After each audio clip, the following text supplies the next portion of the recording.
I say more names? Go on, tell. Donna, you know names. Say some names. I got some names. Don't name off the top of your head. You know the people I'm talking about. That Donna Hunt, she's pretty hot. She's a good singer. I'm gonna name another person. Dano needs to be working with you. Yeah, Dano, man, where you at, man? I've been hitting that boy for so long, man. Oh man, I remember you was at my house and you sent a beat to Dre Scuffs, which was effing unbelievable, but he never got on it. One of my best work, man, and like, I like what he got going on out there. The man got the Chill Pill album that dropped on the 17th. Shout out to Dre Scuffs. No doubt. Get on that track. We're gonna play him in a minute, but this track that you sent him, Exorcist, the Exorcist joint, and it wasn't the typical Exorcist type flip that you did. It was another joint that you sent him. So, oh man, I don't remember the name of that track, but I'm sure I'll pull it up in a minute. No doubt. I can tell you a few people he has worked with that he should be working with again. Who's that? For Days as well. For Days, yes. For Days, he got those flingers for Days. I know you're listening, man. You got those flingers. I'm waiting on you, man. I see a lot of posters that you got going on out there. Fire you got going on. I don't see no produced by Vec Ones up on the pieces, man. Let's go. He's Summer's coming, up. baby. He's messing up. He needs to get in there with you, man. There's another guy over here that used to work with you. Yes, sir. Yeah, he worked with me as well. Truth Williams. What you got going on? I was back in the former life when I used to spit. In your former life, are you still on your anti-rap movement? Remember when you called in? Yeah. And then you came up to the show? Yeah, man. I'm and then we spoke about it on your show too. I'm saying the problem is hip hop don't have any real artists left. I mean, there's a couple out there. I don't feel like getting into naming names, but we know who the artists are. We know who the rappers are. We know who's in it just to get cake. And I'm getting a little tired of cats are in it just to get cake, and so many of them are half decent rappers because the game is so watered down. You can't tell who the rappers in it for the actual game, and the rappers are in it because they just trying to make some money. So, I mean, I'm an artist. I come from a hip hop background. I still spit. I'm gonna spit one of the tracks you're gonna hear right now. What was the final straw with you? What made you just say F it all? What was the final straw? You know what? It was a continual degradation of the hip hop scene. Like there was no one thing. I guess it started in the early 2000s. When it seemed like now the Puffy and Big era, or the Big and Tupac era finally died out, and now we just had a whole bunch of mini-me's running around, bunch of cats that just talk the hard game, but they don't have any real skills or any real new style to the game. They just spit, just trying to make that money. And then when I got into the game myself, I had cats telling me, oh, well, you're not going to make it because your crew ain't big enough. You're not going to make it because, your sneakers ain't right. And I was like, didn't you tell me that you had a man? Didn't you tell me, correct me if I'm wrong or not, you told me face to face that you had a man tell you wasn't sexy enough, that your clothes wasn't not sexy enough. That's not the word I want to use. It was exactly what I just said. They said I gotta splurge. I gotta get my. Okay, there you go. I'm wilding out. Don't put words in your mouth. Have you noticed all the new tracks coming out? There's a lot of new tracks. Every week I'm in there looking at the new stuff coming, and they're non-stop. They're non-stop dropping every single day. There is a lot of new artists that are out today that I do respect a lot more than what we had. Now I kind of look at the hip hop game kind of like the NBA game. After Jordan retired, the game got watered down for a while because everyone was trying to be like Jordan. Just like after Big and Pac died, the game got watered down because everybody was trying to be like Big and Pac. And it took a good decade for the league or for hip hop to find a decent replacement.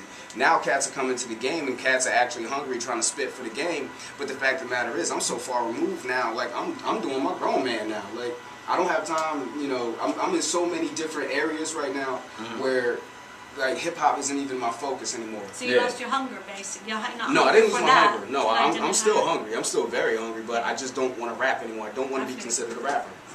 And the hip hop game is just really worn on me. It just really has. Like I thought it was just me. What? See? I miss what it used to mean to me. Now it's kind of like if anybody a pro wrestling fan.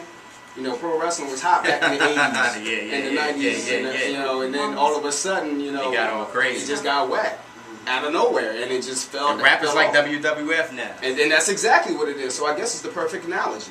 Yeah, absolutely. It's crazy, man. So I just decided to just be an artist because before I was a rapper, I was a songwriter. Like I wrote R&B and rock and roll and pop music as a child. But obviously I was a child and it wasn't that good, and I didn't know where to go with it. So, you know, it wasn't much I could really do.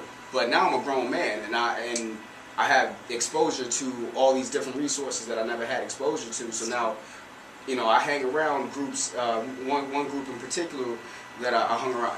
Two bands called Avra and the Company of Wolves that from my hometown of Bordentown. I hang around, and I've been exposed to all these different forms of music. It's like a rock group or something. One is like a folk acoustic band. Yeah. And they actually broke up since, but and the other one's kind of like, they kind of remind me of U2 mixed with the Doors a little bit, something like that, you know. Wow. Kind of like 60s. No, it's very today.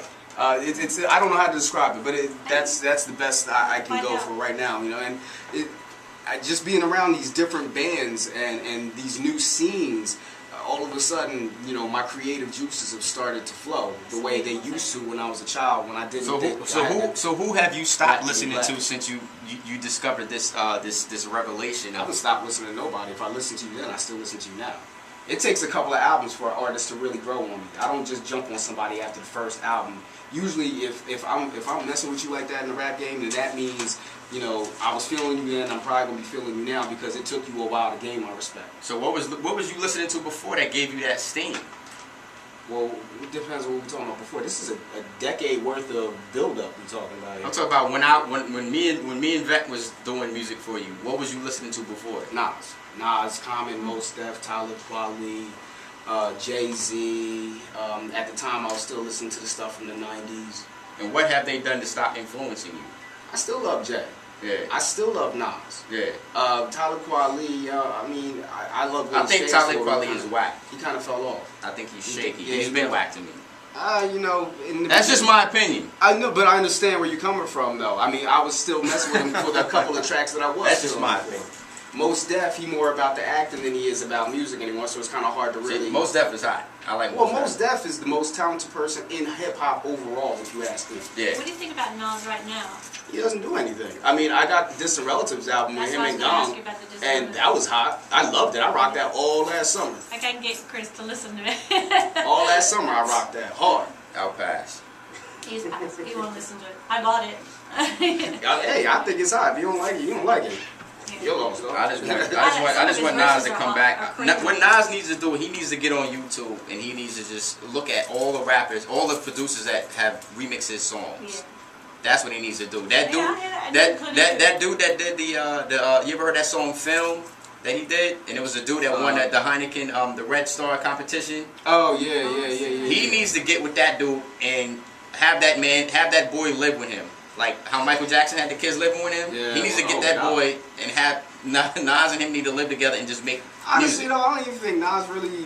I don't think his heart is really in rapping anymore. I think his personal life is kind of taking over. And he has enough cash. He has the respect. Like, what does he have to be hungry for anymore? He's coming for the rest of his life. Like, exactly. Like, he has $55,000 a month. Well, yeah. Coming to him for the rest of his life. Yeah, I already know, but he's still worth a lot of money, though. Yeah. They wouldn't have put that $50,000 if he wasn't worth a couple million. And speaking of a guy that's still doing it but kind of has lost a little bit of respect, Eminem. All right, we're gonna go into his track right now called Spacebound. Did you want me to come? Or you going no, we're gonna go into it right now and then we'll come back out of it. Oh, you looking at me like I thought you wanted me to No, we're gonna go into it right now. I was supposed to be looking at her over here. I'm sorry.